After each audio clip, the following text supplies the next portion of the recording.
নমস্কার, অপরাহ্নের সূর্যতে আপনাদের অনেক অনেক স্বাগত। কেমন আছেন সবাই?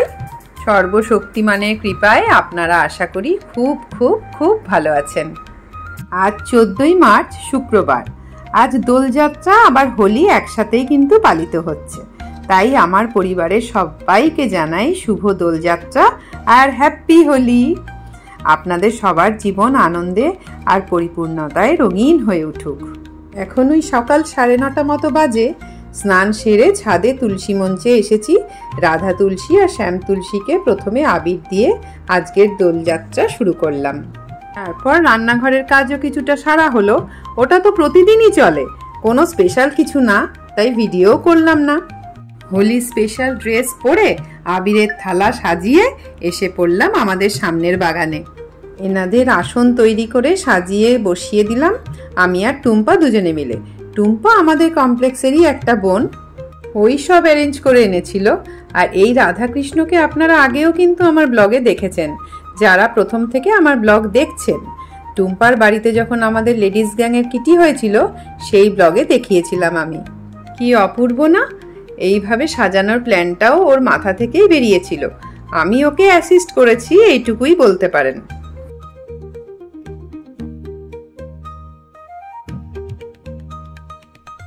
এবার পলাশ ফুলের এই মালাটা মাথায় লাগিয়েই রাধা গোবিন্দকে পায়ে আবির দিয়ে শুরু করলাম আমরা দোল খেলা। দোল উৎসবের প্রাণকেন্দ্রে তো রয়েছেন এই রাধা গোবিন্দই। দোল যাত্রা হলো প্রেমের উদযাপন। রাধা ও কৃষ্ণের সেই অমোঘ প্রেমের সাগরে ডুব দেওয়ার নামই তো দোল, যেখানে পরস্পরকে রং মাখিয়ে উদযাপন করা হয় এই দোল উৎসব। যে রঙে কোনো জাত পাত ধর্ম কিচ্ছু নেই, যে রঙে রাঙিয়ে যায় ধনী থেকে গরিব, যে রং বসন্ত ঋতুর, যে রঙে মানুষ বিলীন হন প্রেম ও ভক্তির সাগরে। এই দিনটা তো আবার শ্রী চৈতন্য দেবেরও জন্মতিথি। আর হোলি হলো অধর্মের উপর ধর্মের বিজয়, যেখানে ভক্তের পাশে দাঁড়ান ভগবান, শাস্তি দেন দুর্বৃত্তকে। হোলির সঙ্গে জড়িয়ে শ্রী বিষ্ণুর আর একটা রূপ, তিনি হলেন নরসিংহ বা নৃসিংহ। এই গল্পে কিন্তু আর একটা চরিত্র আছে, সেটা হলো বিষ্ণু ভক্ত প্রহ্লাদ।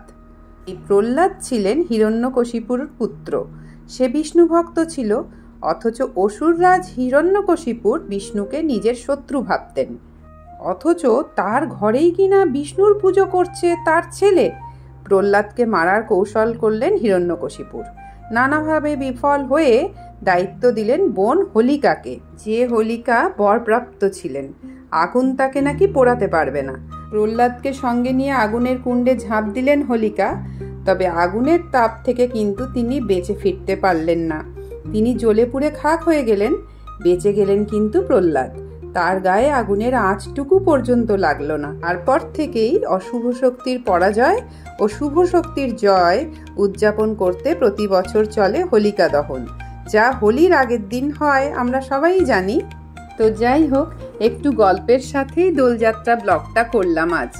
রাধা গোবিন্দের পায়ে আবির দিয়ে, গুরুজনদের পায়েও আবির দিয়ে কমপ্লেক্সের সবাই মিলে আমরা আবির খেলায় মত্ত হয়ে গেলাম। আর তারপরেই শুরু হলো আমাদের নৃত্য।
উফ, এবছর দোলে এত গরম ছিল, বসন্তকাল তো নামেই, বসন্তের ঠান্ডা হাওয়া তো নেই, উপরন্তু এত গরম মনে হচ্ছিল যেন বৈশাখ মাস।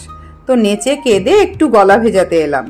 সুইটি মানে আমাদের লেডিস গ্যাংয়ের খুদে সদস্য, সে ঠান্ডাইও বানিয়েছিল আর বানিয়েছিল এই গুজিয়া।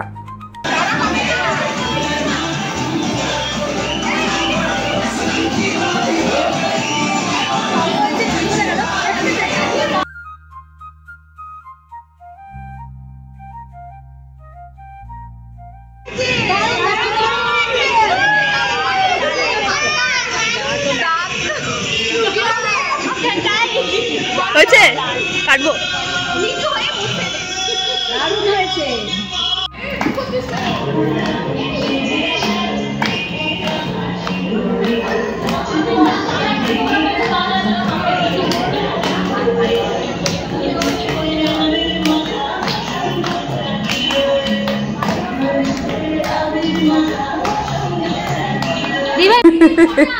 উইদাউট রিহার্সাল কি এসব নাচ একসাথে হয় বলুন?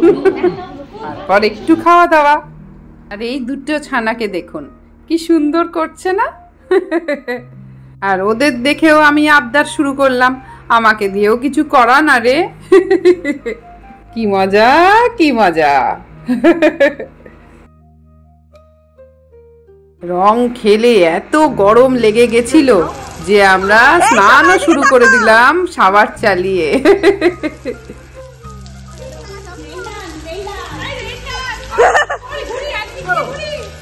আছাড় না খেলেই হলো।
আজকের মতো ব্লগটা এতটুকুই। দেখা হচ্ছে আপনাদের সাথে আবার পরের ব্লগে। ততক্ষণ পর্যন্ত আপনারা সবাই খুব খুব খুব ভালো থাকবেন।